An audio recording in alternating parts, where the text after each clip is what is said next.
اجاره بده، در اجاره شرط کنه اینقدر بهش قرض بده.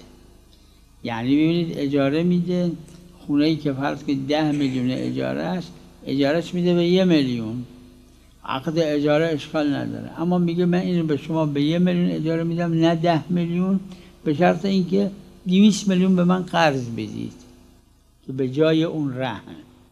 این اجماعیه که ظاهرا اشکال نداره، اما اون خود این که متعارف هست به نظر من اونم اشکال نداره.